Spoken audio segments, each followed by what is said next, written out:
चलिए हम आज आप लोग को अपना ब्लड बैंक दिखाते हैं। अंबेडकर साहब की जयंती है। ब्लड बैंक की शुरुआत हम पहले अपने ब्लड से करेंगे, क्योंकि युद्ध में सबसे पहले सेनापति को उतरना होता है। अगर किसी के ब्लड में कोई बीमारी है तो यहाँ आके उसे बता दिया जाता है। जैसे किसी को गन शॉट हो गया, गोली लग गई, तो उसका ब्लड ज्यादा ही जाने लगता है। ये सबसे इम्पोर्टेंट चीज, ये मशीन हो गई। देखिए ब्लड बैंक, ब्लड डोनेट करने वाले लोग को एक बात बोलते हैं। अब हम लोग यहाँ ब्लड डोनेट करेंगे और पूरे देश के यही उम्मीद करेंगे कि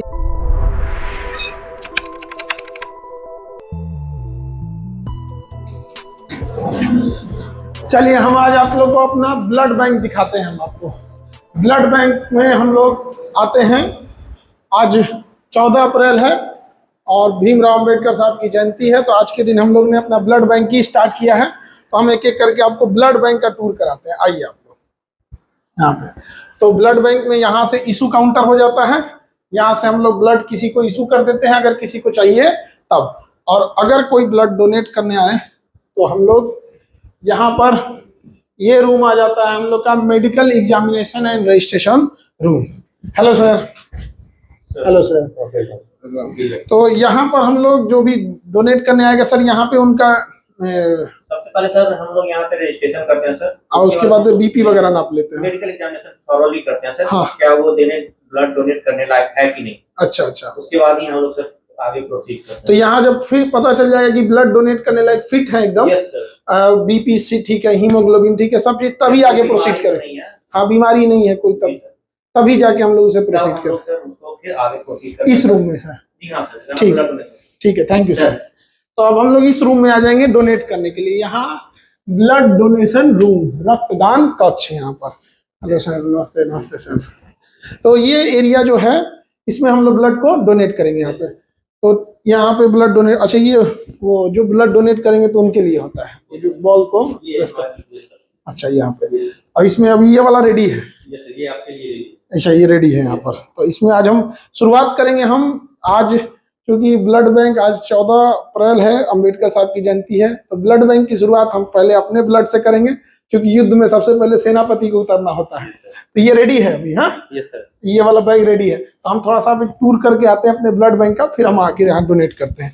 इधर चलते हैं। अगर ब्लड डोनेट करने के बाद हम लोग यहाँ पे कुछ खाना पीना खाना हुआ, रिफ्रेशमेंट करना हुआ, तो इसमें, क्योंकि ब्लड डोनेशन के बाद थोड़ा सा किसी को भी अगर भूख लग, थोड़ा सा एनर्जी के लिए जूस हो गया, कुछ मीठा चीज हो गया, कुछ फ्रूट्स हो गए, तो यहाँ दिए जाते हैं उन लोगों को इस एरिया में। और इसके इधर देखते हैं हम लोग, तो ये हो गया काउंसलिंग रूम हो गया। तो काउंसलिंग रूम, हेलो मैम। तो काउंसलिंग रूम में होता क्या है कि अगर किसी के ब्लड में कोई बीमारी है तो यहाँ आके उसे बता दिया जाता है। और अगर कोई हिचकिचा रहा है देने से ब्लड, तो उसे काउंसलिंग करके उसे थोड़ा सा हिम्मत बढ़ा दिया जाता है। Thank you. तो ये हो गया यहाँ पे। और ये रूम है हम लोग का एफरेसिस रूम। एफरेसिस रूम यहाँ पर, इसमें क्या होता है एफरेसिस रूम में, तो ये बेसिकली प्लेटलेट के लिए होता है यहाँ पर। तो अगर किसी को डेंगू हो गया या फिर उसका प्लेटलेट एकदम डाउन हो गया है, 15,000 आ गया, तो मरने के कगार पे पहुंच जाएगा। तो ये किसी दूसरे मरीज, स्वस्थ इंसान से ब्लड ना लेके केवल प्लेटलेट निकालते हैं। अच्छा, प्लेटलेट दे देते हैं। ये मशीन हो गई एफरेसिस मशीन। तो यहाँ लेटने के बाद ब्लड लेंगे और ब्लड में से केवल प्लेटलेट निकल, और बाकी ब्लड वापस चढ़ा देते हैं मरीज को वापस। मतलब जो मरीज नहीं, जो ठीक ठाक आदमी है, तो उसको ज्यादा कुछ तो फील नहीं होता होगा, थोड़ा प्लेटलेट निकलता। और होल ब्लड से के तुलना में उसके लिए जो डोनर है उसके लिए ज्यादा ठीक है, ज्यादा ठीक है। अच्छा, अब हम लोग यहाँ से ब्लड लेने के बाद कहाँ जाते हैं लोग। अच्छा, ये ब्लड बैंक का सारा सिस्टम अलग रहता है अंदर। हाँ, ये इन लोग का अलग रहेगा, सब कुछ सेपरेट है यहाँ पर। ये हो गया हम लोग का सेरोलॉजी डिपार्टमेंट। सेरोलॉजी डिपार्टमेंट, इसमें हम लोग का बीमारी वगैरह की जांच वगैरह करके और फिर इसमें हम लोग ब्लड को रख देते हैं। ये मशीन हो गई ब्लड रखने के लिए, इसके अंदर हम लोग मशीन को रख देते हैं। डॉक्टर लोग समझेंगे इसको बेहतर ढंग से। ये रिकॉर्ड रूम हो गया इसमें। अच्छा, इसमें पूरा रिकॉर्ड मेंटेन होगा, कौन क्या किया कितना नहीं यहाँ पे, और जो ब्लड बैग वगैरह सब यहाँ रख दिए। स्टोरेज एंड रिकॉर्ड यहाँ पर। और ये सबसे इम्पोर्टेंट चीज, टीटीआई रूम। कोई भी बड़ी बीमारी वगैरह तो नहीं है ब्लड में, उसकी यहाँ पे जांच होगी। यहाँ पर ये पूरा प्रॉपर इस मशीन से जांच होगी। अच्छा, उसका डिजिटल डेटा इससे रख लेंगे हम लोग। अच्छा, डिजिटल डाटा रखने के लिए काम आएगा यहाँ पर। और बाकी इसे मैनुअल के भी काम करेगा, डिजिटल भी काम करेगा। ठीक है, अब ये रूम है स्टोरेज एंड कंपोनेंट प्रिपरेशन। यहाँ पे एक ब्लड से हम लोग क्या क्या दूसरी चीजें बना सकते हैं। तो इसमें डबल गेट रखना होता है ताकि कोई ना जा सके यहाँ पर। अभी हम लोग, क्योंकि अब ये स्टार्टिंग अब होने जा रहा है, तो शायद अब इसके बाद आना मुश्किल हो या अभी बड़ा प्रोटोकॉल फॉलो करना पड़े। तो सबसे पहले हम लोग फर्स्ट गेट को खोलते हैं, और फर्स्ट गेट खोलने के बाद उसके बाद हम लोग को यहाँ सेकेंड गेट खोलना होता है, और तब हम लोग इसके अंदर आते हैं। और अंदर आने के बाद इसके अंदर फिर पूरी चीजें प्रिपरेशन की जाती हैं। यहाँ पर अलग अलग चीजें तैयार होंगी यहाँ पर। इसमें अब अलग अलग, किसी को कोई ब्लड का कंपोनेंट चाहिए, किसी को क्रायोप्रेसिपिटेट चाहिए। जैसे किसी को गन शॉट हो गया, गोली लग गई, तो उसका ब्लड ज्यादा ही जाने लगता है, तो उसे नॉर्मल ना चढ़ा के उसे क्रायोप्रेसिपिटेट, भी कई टाइप के ब्लड होते हैं, और जैसा डॉक्टर उनको प्रिस्क्राइब करेंगे उसी हिसाब से ब्लड दिया जाता है। यहाँ कहीं ऑटो सीलर होंगे, इसके अंदर सब ब्लड्स होंगे, इसके अंदर भी होंगे। टेम्परेचर अलग अलग हो सकता है। अब इसका टेम्परेचर अगर हम देखेंगे तो -80 डिग्री होगा इसके अंदर। इंसान का क्या हाल होगा -80 डिग्री पे? इसका टेम्परेचर है -40 डिग्री सेल्सियस, -40 डिग्री सेल्सियस। और ये हो गया आपका अलग टाइप का, ये सब में ब्लड्स रखे रहेंगे, और ब्लड के लिए जो यूज के लिए जो रिएजेंट्स होंगे वो सब इसमें होंगे यहाँ पे, रिएजेंट। अच्छा, ये मूवमेंट कर रहा है मैं, प्लेटलेट एजिटेटेड है सर, प्लेटलेट खराब ना हो इसलिए ये अच्छा प्लेटलेट रखता है तो उसे मूव कराना होता है, सर। और अगर मूव नहीं करेंगे तो प्लेटलेट खराब हो जाएगा। एक्टिव रहने के लिए ये सब प्लेटलेट को अच्छा, प्लेटलेट का लाइफ कितने दिन है? 7 दिन। 7 डे है सर। अच्छा, बहुत सबसे कम लाइफ उसी का रहता है प्लेटलेट का। तो डेंगू का टाइम आएगा तो सबसे ज्यादा इसी का डिमांड आ जाता है यहाँ पर। तो अब हम लोग इधर चलते हैं अपने ब्लड बैंक से।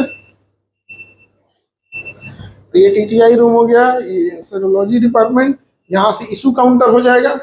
यहाँ से किसी को जब फाइनल इशू होगा तो यहाँ से इशू काउंटर हो जाएगा यहाँ पे। हाँ, यहाँ। और इस एरिया में अब हम लोग चल के ब्लड को अब अपना डोनेट करते हैं। ये रिफ्रेशमेंट रूम हो गया यहाँ पे।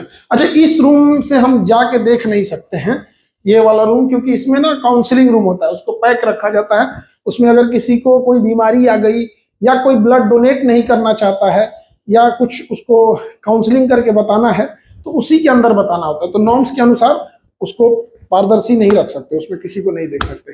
अब हम लोग यहाँ ब्लड डोनेट करेंगे और पूरे देश के यही उम्मीद करेंगे कि बड़ा मुश्किल से कोई आता है मरीज, जब कोई बहुत सीरियस रहता है तभी उसे ब्लड की डिमांड होती है। और जब वो हॉस्पिटल में जाता है कि कोई लखनऊ एडमिट है, कोई मुंबई है, कोई कहीं है, और जब ये कहा जाता है कि आप एक डोनर लेके आइए तो वहां उसके लिए बहुत दिक्कत हो जाता है। तो हम लोग का प्रयास यही है कि हम लोग ये व्यवस्था इतना ब्लड उपलब्ध करा सके ताकि कभी किसी को डोनर मांगने की हॉस्पिटल को जरूरत ना पड़े। डॉक्टर की भी मजबूरी होती है कि वो कहता है कि भैया उनके पास तो ब्लड कोई मशीन से तो बनती नहीं है, दूसरा कोई देगा तो किसी और में चढ़ाया जाएगा। तो इसलिए हम लोग की कोशिश यही है। तो आज से हम लोग इसको स्टार्ट कर रहे हैं। अम्बेडकर जी की आज जयंती भी है। सभी लोग को अम्बेडकर जयंती की ढेर सारी शुभकामनाएं। और अम्बेडकर जयंती के दिन हम लोग इस ब्लड का शुभारंभ कर रहे हैं। और सबसे पहले जरूरी होता है कि किसी भी युद्ध में सेनापति को जाना, तो सबसे पहले हम ही दे के स्टार्ट करेंगे। क्यों सर? देखते रहो। हाँ, कर लो, देखते रहो। देखिए, ब्लड बैंक, ब्लड डोनेट करने वाले लोग को एक बात बोलते हैं कि आप ब्लड दीजिएगा ना, आपको कुछ भी फील नहीं होगा। बस होता क्या है ना कि लोग ब्लड बैग देख लेता है बैग देख लेता है ना तो डर जाते हैं लोग।